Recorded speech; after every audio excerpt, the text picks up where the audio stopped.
Good morning students, मैं चौधरी मोटाराम मील memorial college of education nirvana से। जैसा कि पिछली कक्षा में हमने अध्ययन किया था अक्षमता के प्रतिमान के बारे में, परोपकारी प्रतिमान के बारे में। ये परोपकारी प्रतिमान हमने पढ़ा था कि ये धर्म से जुड़ा हुआ है और धर्म के नाम पर ही इसमें धन एकत्रित किया जाता है अक्षम बच्चों के लिए। तो ये सिर्फ उन अक्षम बच्चों के लिए ही कार्य करता है। तो अब हम पढ़ेंगे अक्षमता के परोपकारी प्रतिमान के दोष। जो इसमें गुण हमने पढ़े उनके अकॉर्डिंग हमने देखा कि ये जो परोपकारी प्रतिमान है ये इन बच्चों के हित में कार्य करता है। इन बच्चों को इन धार्मिक संस्थाओं में शरण दी जाती है, जो ट्रस्ट खोले जाते हैं उनमें मतलब दान भी किया जाता है। जैसे किसी न किसी रूप में इन बच्चों को आगे लाने की कोशिश की जाती है हर क्षेत्र में। तो अब इसके कुछ दोष भी हैं जो इसकी असफलता को सिद्ध करते हैं। तो परोपकारी प्रतिमान का जो पहला दोष है वो है निःशक्त लोगों को निरर्थक मानना। निःशक्त लोगों को निरर्थक मानना।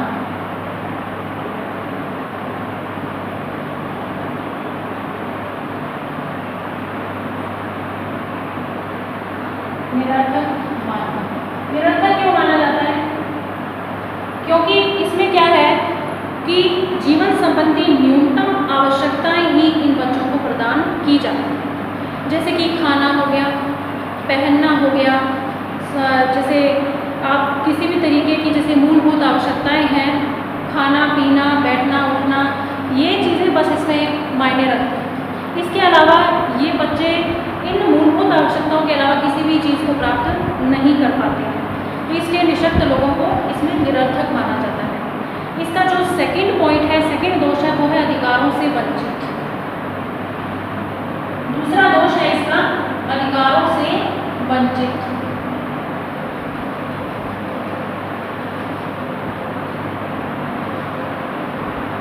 देखिए अधिकार कौन कौन से अधिकार हैं? जैसे कि रोजगार का अधिकार है, शिक्षा का अधिकार है और मानव संबंधी अन्य अधिकारों का इनमें कोई मतलब कि महत्वपूर्ण योगदान नहीं है। क्योंकि इन संस्थाओं में इन बच्चों को रखा जाता है केवल उन्हें शरण देने के लिए, उन्हें धार्मिक शिक्षा देने के लिए और उनसे धर्म संबंधी कार्य करवाने के लिए। तो जो भी धर्म के नाम पर इकट्ठा होता है वो इन बच्चों को सहायता तो प्रदान करता है, लेकिन इनको अपने पैरों पर खड़े होने के लिए सहायता नहीं करता है। ठीक है, तो इसलिए इनको अधिकारों से वंचित रहना पड़ता है। ये बच्चे इन संस्थाओं से बाहर नहीं निकल सकते, बाहर निकलकर अपना जो है विकास नहीं कर पाते। तीसरा जो दोष है वो है हीन भावना का जन्म। हीन भावना का जन्म। अब ये बच्चे इन संस्थाओं से बाहर नहीं जाएंगे। अब धर्म के नाम पर जो पैसा इकट्ठा हो रहा है ये सिर्फ उस पर ही डिपेंड है। इसके अलावा इनमें किसी तरह का कोई अधिकार प्राप्त नहीं है, ना ही कोई रोजगार कर सकते हैं, ना इनको कोई रोजगार संबंधी जानकारी मिलती है। तो इस तरह से इनमें हीन भावना आ जाती है और ये सोचते हैं कि ये दूसरों पर निर्भर है, ये स्वयं कुछ नहीं कर सकते। ठीक है, इन्हें अपना जीवन बोझ लगने लग जाता है और ये सोचते हैं कि ये आत्मनिर्भर नहीं बन पाएंगे और कभी भी नहीं बन पाएंगे और ऐसे ही रहेंगे, इन संस्थाओं के अकॉर्डिंग ही चलेंगे, इनके रूल्स के अकॉर्डिंग इनको चलना पड़ेगा।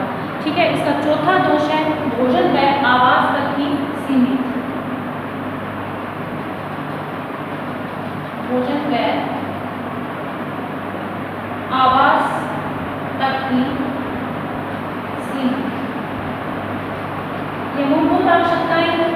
जैसा कि पहले बताया गया कि इन बच्चों की जो इनको फैसिलिटीज़ प्रोवाइड करवाई जाती हैं वो सिर्फ भोजन और आवास तक ही सीमित होती है। इसके अलावा इन्हें कोई भी किसी भी तरह का अधिकार नहीं दिया जाता, किसी भी तरह का अन्य विकास नहीं किया जाता, सामाजिक आर्थिक किसी भी तरह का, ठीक है, उसकी ओर ध्यान नहीं दिया जाता। इसलिए ये बहुत ही टैलेंटेड भी होते हैं। ऐसा नहीं है कि ये अक्षम है तो ये कुछ कर नहीं सकते। इनमें टैलेंट होता है, प्रतिभा होती है, ज़रूरत होती है उस प्रतिभा को बाहर लाने की।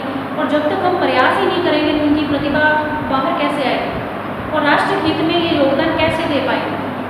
तो इन संस्थाओं को चाहिए कि इनको जो है फैसिलिटीज़ तो उपलब्ध करवाएं ही, साथ में ये भी कोशिश करें कि इनकी जो प्रतिभाएं हैं उनको निखार कर बाहर लेकर आएँ।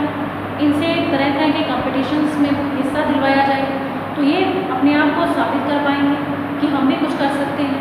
ठीक है, तो ये सिर्फ भोजन व आवास तक ही सीमित रहता है। इसका जो 5वां दोष है वो है आत्मनिर्भरता का अभाव। ये बच्चे सेल्फ डिपेंडेंट नहीं बन पाते हैं, आत्मनिर्भरता का अभाव।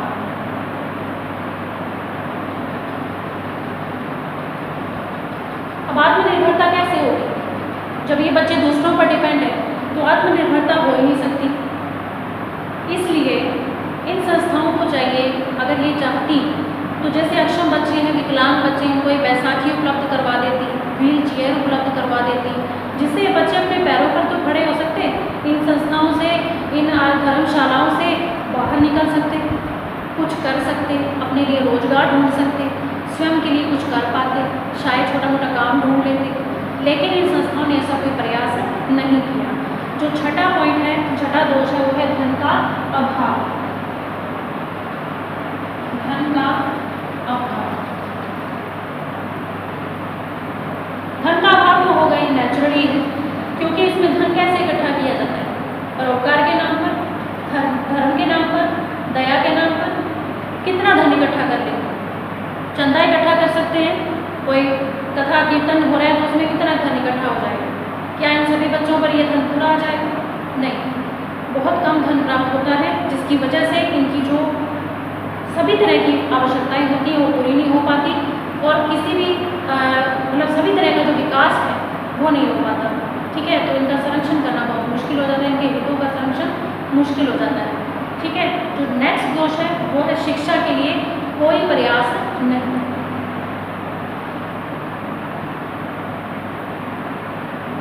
शिक्षा के लिए कोई प्रयास नहीं।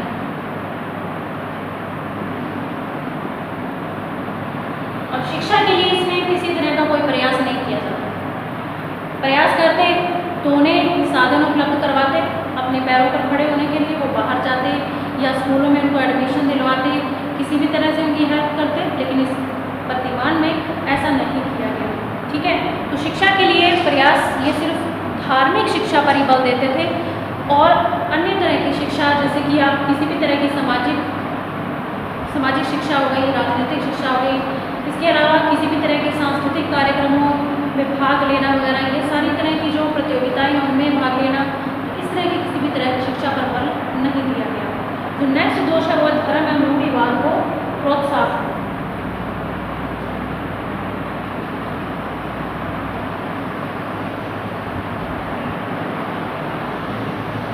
धर्म एवं रूढ़िवाद को प्रोत्साहन, और ये धर्म के नाम पर धन इकट्ठा करते हैं, प्राचीन परंपराओं को मानते हैं, और ये चाहते हैं कि ये जो अक्षम बच्चे हैं ये सिर्फ इनके बनाए नियमों पर ही चले, इसके अलावा ये अपनी तरफ से कुछ नहीं कर सकते, इनके बनाए नियमों पर ही, इन संस्थाओं के नियमों के अनुसार ही इनको चलना होता है, और किसी भी तरह का अपनी तरफ से ये कार्य नहीं कर सकते।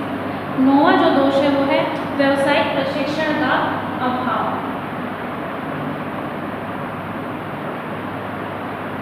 व्यावसायिक प्रशिक्षण का अभाव।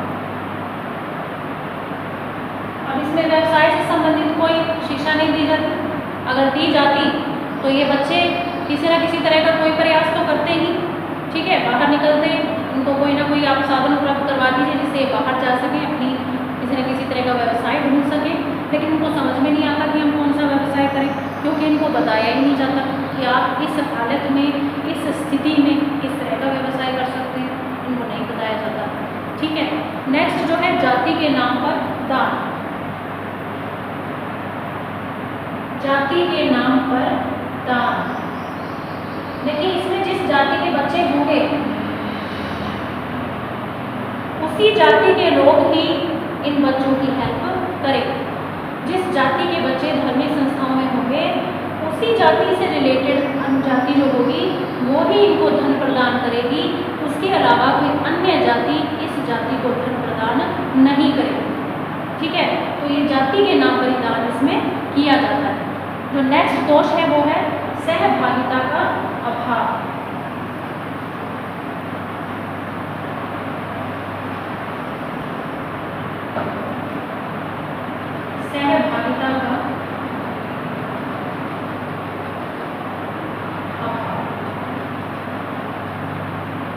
देखिए सहभागिता, ये बच्चे अपने आप को समाज से पृथक समझते हैं। समाज से पृथक क्यों समझते हैं? क्योंकि इनको समाज के अंदर जाने नहीं दिया जाता, सिर्फ एक संस्था तक सीमित रख दिया जाता है। ये समाज में अपने उत्तरदायित्वों को समझ नहीं पाते, समाज के लिए इनके क्या उत्तरदायित्व हैं, समाज के लिए भी ये कुछ कर सकते हैं।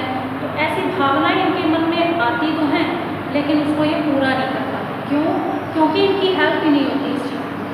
इस स्थिति को लेकर इनको आगे बढ़ाने की कोशिश ही नहीं की जाती, जिससे ये सामाजिक दायित्वों का निर्वहन कर सके। ठीक है। नेक्स्ट है धर्म के नाम पर संस्थाओं में प्रवेश।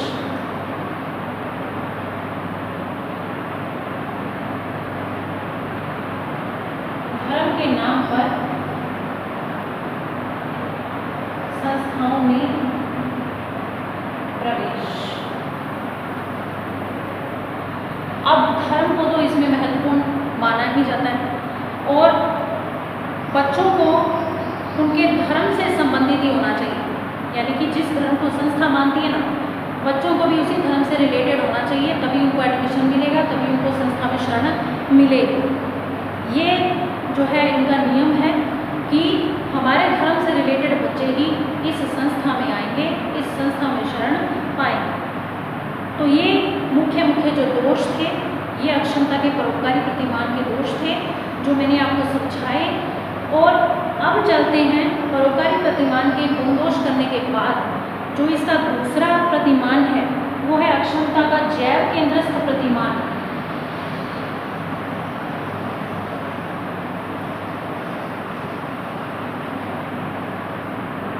अक्षमता का जैव केंद्रस्थ प्रतिमान।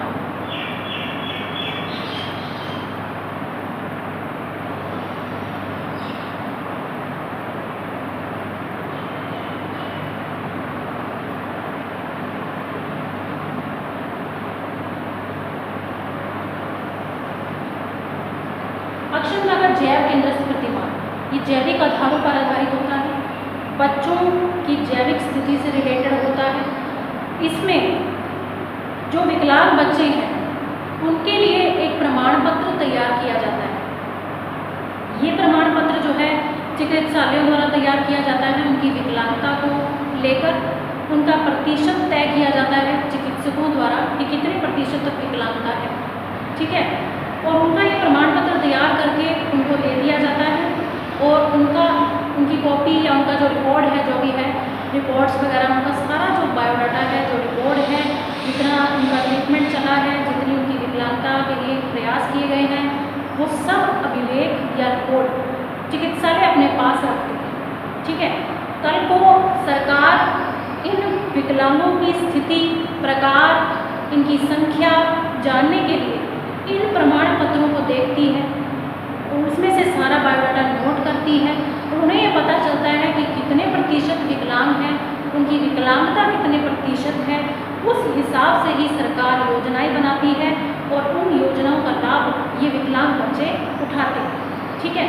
तो ये प्रतिमान जो है दो तरह से कार्य करता है। एक तो उनकी विकलांगता के प्रतिशत को तय करने के लिए प्रमाण पत्र जारी किए जाते हैं और दूसरा ये उस प्रमाण पत्र के आधार पर, ठीक है, जो सरकार है वो योजनाएं बनाती है और इन बच्चों के लिए प्रयास करती है। ठीक है।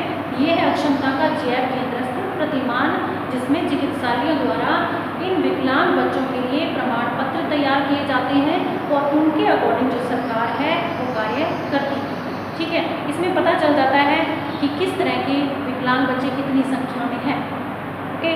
तो नेक्स्ट है, अब हम चलेंगे जैव केंद्रस्थ प्रतिमान के गुण व दोष की ओर। सबसे पहले हम करेंगे इसके गुण, जैव केंद्रस्थ प्रतिमान के गुण।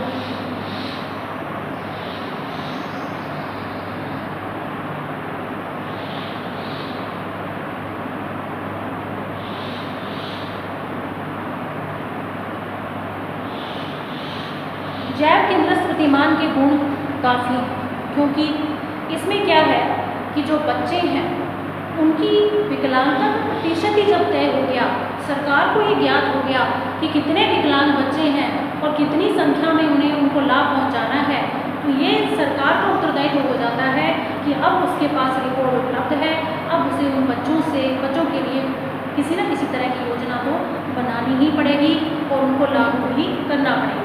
तो पहला जो गुण है वो है विकलांगता के अनुसार लाभ।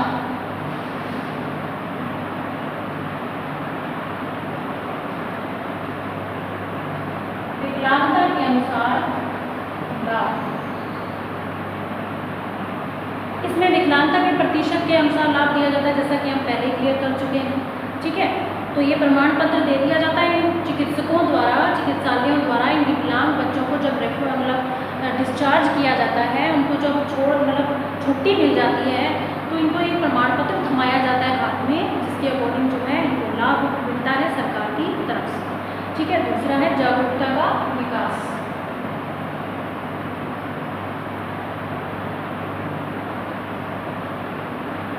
जागरूकता का विकास, देखिए ऐसे बच्चों को जब विकलांगता का प्रतिशत ज्ञात हो जाता है तो उन्हें ये भी ज्ञात हो जाता है कि अब हमें अपनी इस विकलांगता के प्रतिशत के अनुसार सरकार से क्या क्या अधिकार, क्या क्या लाभ प्राप्त हो सकते हैं। तो उनमें जागरूकता आ जाती है, नेचुरली है, तो उनको पाने के लिए वो स्वतः ही प्रयास करने लगता है। ठीक है, तीसरा है विकलांगता के उचित अभिलेख। विकलांगता के उचित अभिलेख, अब रिपोर्ट तो सरकार के पास जाएगा ही, जब चिकित्सालयों में रिपोर्ट रखा जाता है, अभिलेख रखे जाते हैं प्रमाण पत्र के, उनके जितने भी ट्रीटमेंट्स करवाए उनके, तो फिर वो रिपोर्ट तो उनके पास होता ही है, तो उचित अभिलेख जो है फिर सरकार के पास पहुंचता है और संपूर्ण देश के विकलांगों की स्थिति सरकार को ज्ञात हो जाती है। ठीक है, नेक्स्ट है योजना निर्माण में सहायता।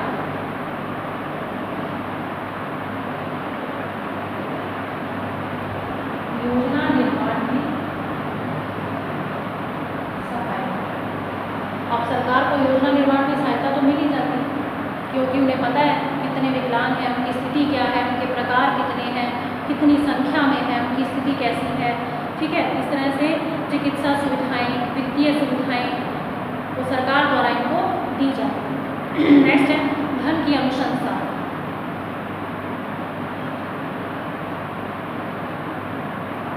धन की अनुशंसा किससे की जाती है? विकसित राष्ट्रों से, अंतर्राष्ट्रीय संस्थाओं से। ठीक है, धन की अनुशंसा की जाती है। सरकार को जब विकलांगों की स्थिति के बारे में ज्ञान हो जाता है तो सरकार द्वारा अंतर्राष्ट्रीय संस्थाओं, ठीक है, और जो विकसित देश हैं, राष्ट्र हैं, उनसे धन की अनुशंसा की जाती है। नेक्स्ट जो है वो है योजनाओं में अपेक्षित सुधार। योजनाएं सरकार द्वारा बनाई जाती हैं, लेकिन उनमें अपेक्षित सुधार भी किए जाते हैं। योजनाओं में अपेक्षित सुधार, ठीक है, जैसे कि संपूर्ण योजनाओं को बढ़ती व घटती संख्या के आधार पर सफल या असफल घोषित किया जा सकता है। ठीक है, योजनाएं सफल हो रही हैं तो और अधिक बढ़ाई जाती हैं, अगर असफल हो रही हैं तो उनमें किसी न किसी प्रकार का परिवर्तन किया जाता है, किसी न किसी प्रकार का चेंज किया जाता है। ठीक है, विकलांगों की संख्या, स्थिति और प्रकार के अकॉर्डिंग। ठीक है, नेक्स्ट जो इसका गुण है वो है जातिगत भेदभाव का अभाव। जातिगत भेदभाव का अभाव, इसमें जातिगत भेदभाव नहीं होता है, क्योंकि इसमें सभी बच्चों को समान लाभ मिलता है।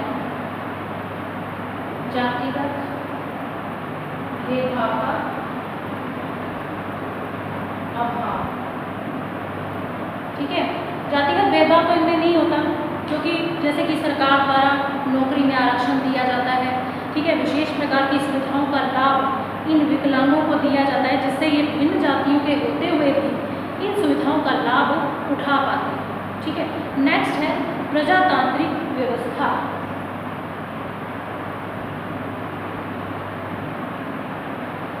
प्रजातांत्रिक व्यवस्था, प्रजातांत्रिक व्यवस्था तो अपने आप ही होगी, क्योंकि जब इन विकलांगों की स्थिति, प्रकार और संख्या के आधार पर सरकार इनको बिना किसी भेदभाव के, ठीक है, उनको हर तरह का लाभ दे रही है, योजनाएं बना रही है, ठीक है, समानता स्वतंत्रता को महत्व दे रही है, तो इन विकलांगों के साथ किसी भी तरह का भेदभाव नहीं होता।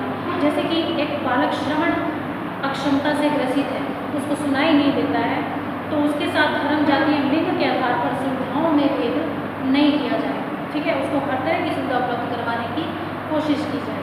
तो इस प्रकार हम देखते हैं कि ये जो जैव केंद्रित प्रतिमान है, ये विकलांगों के प्रकार, स्वरूप और स्थिति का निर्धारण करता है, जिसके अकॉर्डिंग सरकार को पता चलता है कि हमारे देश में विकलांगों की स्थिति क्या है और किस तरह से उनके लिए योजनाएं बनानी है और किस तरह से उनको लागू करना है और उनको उपलब्ध करवाना है हर फैसिलिटी, ठीक है। तो अब करते हैं जैव केंद्रित प्रतिमान के दोष।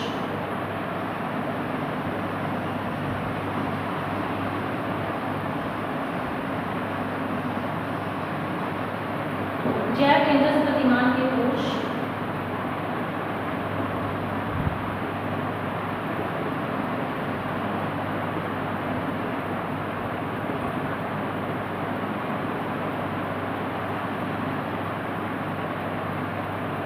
देखिए, गुणों के साथ साथ कुछ दोष भी होते हैं, नेचुरली है, क्योंकि प्रमाण पत्र के आधार पर सरकार डिपेंड हो गई है उन पर ही, तो ऐसा नहीं होना चाहिए। किस तरह से इसके दोष हैं, जैसे कि संकीर्ण व्यवस्था। देखिए, किसी भी बालक या बालिका की विकलांगता का प्रतिशत प्रदर्शित करते हुए विकलांगता का प्रमाण पत्र दे देना उसके हितों का संरक्षण नहीं कर सकता, ठीक है। सिर्फ प्रमाण पत्र दे देने से सरकार क्या योजनाएं बना लेती है, क्या अन्य किसी तरीके से सरकार जो है योजनाएं नहीं बना सकती, क्या सिर्फ उसके प्रमाण पत्र पर ही डिपेंड करेगी? हो सकता है कि उनको प्रमाण पत्र ना मिले, तो क्या विकलांग जो है वो ऐसे ही रह जाएंगे, उनके लिए कुछ नहीं किया जाएगा जब तक कि उनका प्रमाण पत्र नहीं आ जाता, तो ऐसा नहीं होना चाहिए। सेकंड जो दोष है, शैक्षिक पुनर्वास का अभाव। पहला हो गया संकीर्ण व्यवस्था, ठीक है, दूसरा हो गया शैक्षिक पुनर्वास का अभाव, क्योंकि इसमें शिक्षा से संबंधित ये है कि अगर विकलांग बच्चे को प्रमाण पत्र तो दे दिया गया लेकिन वो शिक्षित नहीं है, तो वो प्रमाण पत्र उसके किस काम का, क्योंकि उसको तो पता ही नहीं कि उसके अधिकार क्या है, उसको क्या लाभ मिलने वाले हैं इस प्रमाण पत्र से, वो शिक्षित ही नहीं है, तो शिक्षा के अभाव में इस प्रमाण पत्र का कोई भी मायना नहीं रह जाए, कोई भी इसका जो आधार है वो नहीं रह जाए, ठीक है। तो तीसरा है चिकित्सा सुविधाओं का अभाव।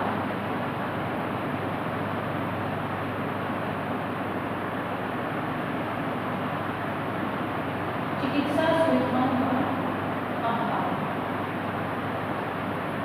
चिकित्सा सुविधाओं का अभाव। इस प्रमाण पत्र को जब दिया जाता है तो चिकित्सा सुविधा केंद्रों का विवरण नहीं दिया जाता।